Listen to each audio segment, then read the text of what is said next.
کی محمد سے وفا تو نے تو ہم تیرے ہیں، یہ جہاں چیز ہے کیا لوح و قلم تیرے ہیں۔ حضرت سیدنا عثمان غنی رضی اللہ تعالیٰ عنہ بہت مالدار تھے، بہت جگیر آدمی تھے۔ تو میرے کریم آقا صلی اللہ تعالیٰ علیہ وسلم کے غلام حضرت سیدنا عثمان غنی رضی اللہ تعالیٰ عنہ مدینہ سے 4 دن باہر تشریف لے گئے۔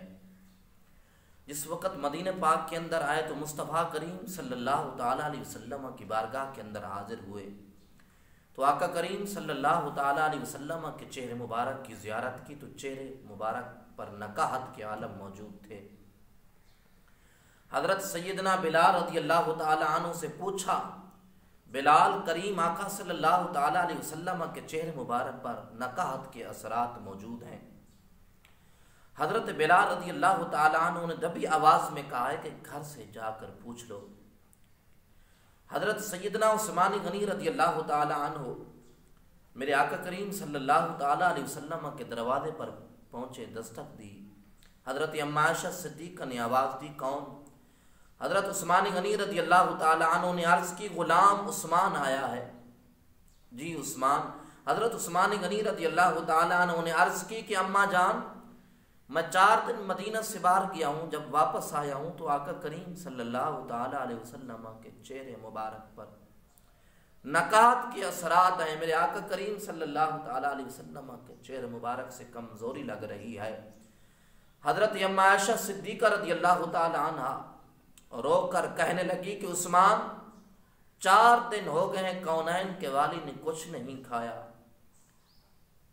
4 دن ہو گئے رحمت للعالمین نے کچھ نہیں کھایا۔ حضرت عثمان غنی رضی اللہ تعالیٰ عنہ نے عرض کی، اماں جان آپ ذرا پردہ فرما لیں۔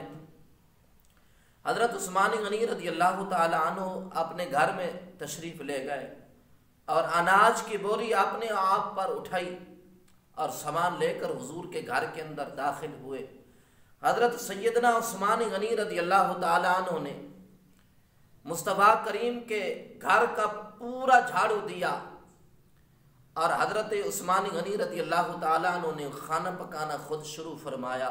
وہ عثمان جو خود پانی بھر کر نہیں پیتے تھے، اتنے جگیردار آدمی تھے، تو میرے کریم آقا صلی اللہ تعالیٰ علیہ وسلم کے غلاموں حضرت اما عائشہ صدیقہ فرماتی ہیں کہ میں اوڑ سے دیکھ رہی تھی، جب عثمان پھونک مارتے تھے آگ کو تو آپ کی داڑھی مبارک سے دھواں نکلتا تھا۔ تو میرے کریم آقا کے غلاموں جس وقت کھانا تیار ہو گیا، محبوب خدا صلی اللہ تعالیٰ علیہ وسلم کی بارگاہ کے اندر حاضر ہوئے، آ کر عرض کرتے ہیں، یا رسول اللہ، یا حبیب اللہ، گھر تشریف لے آئیں تھوڑی دیر کے لیے۔ میرے کریم آقا گھر تشریف لے آئے، دسترخوان بچھا ہوا تھا۔ حضرت عثمان غنی رضی اللہ تعالیٰ عنہ نے عرض کی، یا رسول اللہ، یہاں پر تشریف فرما ہو جائیں۔ تو میرے آقا تشریف فرما ہوئے، تو میرے آقا کریم صلی اللہ تعالیٰ علیہ وسلم نے جب پہلا لقمہ اپنے منہ مبارک میں رکھا تو حضرت عثمان غنی رضی اللہ تعالیٰ عنہ اتنا روئے، عرض کرتے ہیں، یا رسول اللہ، وہ مال کس چیز کا مال ہے جو آپ کے کام میں نہ آئے؟ اور درہم بھی کچھ مصطفیٰ کریم کے قدم مبارک میں پڑے تھے، وہ عثمان کا مال کس چیز کے لیے ہے جو آپ کے کام میں نہ آئے؟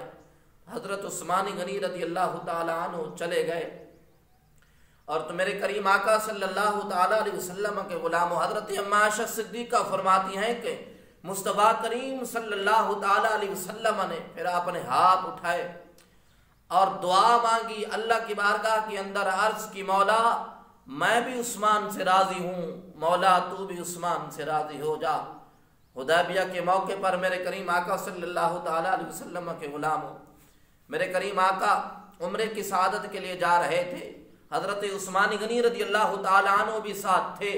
حدیبیہ کے مقام پر کفار نے روک لیا، میرے کریم آقا صلی اللہ تعالیٰ علیہ وسلم نے عثمان غنی رضی اللہ تعالیٰ عنہ کو اپنا سفیر بنا کر بھیجا احرام کی حالت کے اندر، اور کافی عرصے کے بعد عثمان مکے سے بچھڑے ہوئے مکے میں داخل ہو رہے ہیں۔ جس وقت مکے میں داخل ہوئے تو سفیان نے کہا، یہ سامنے کعبہ ہے، اس کا طواف بھی کر لو، استلام بھی کر لو، لیکن تیرے محبوب کو، تیرے رسول کو عمرہ نہیں کرنے دیا جائے گا، تیرے رسول کو طواف نہیں کرنے دیا جائے گا۔ تو حضرت عثمان غنی رضی اللہ تعالیٰ عنہ نے کہا ہے کہ وہ عمرہ کس چیز کا عمرہ ہے جس میں رسول نہ ہو اور عثمان عمرہ کرتا پھر رہے، اور وہ طواف کس چیز کا طواف ہے جس میں رحمت للعالمین موجود نہ ہو، تاجدار انبیاء صلی اللہ تعالیٰ علیہ وسلم نہ ہوں، وہ استلام بھی نہیں ہے جو استلام میں کروں اور محبوب خدا صلی اللہ تعالیٰ علیہ وسلم نہ ہوں۔ یہ ہے عثمان کی محبت میرے کریم آقا صلی اللہ تعالیٰ علیہ وسلم کے ساتھ، یہ ہے حضرت عثمان غنی رضی اللہ تعالیٰ عنہ کی محبت۔ اور پھر حضور صلی اللہ تعالیٰ علیہ وسلم نے غلامی کا صلہ بھی عطا فرما دیا، محبت کا صلہ بھی عطا فرما دیا۔ کون دیتا ہے دینے کو منہ چاہیے، دینے والا ہے سچا ہمارا نبی۔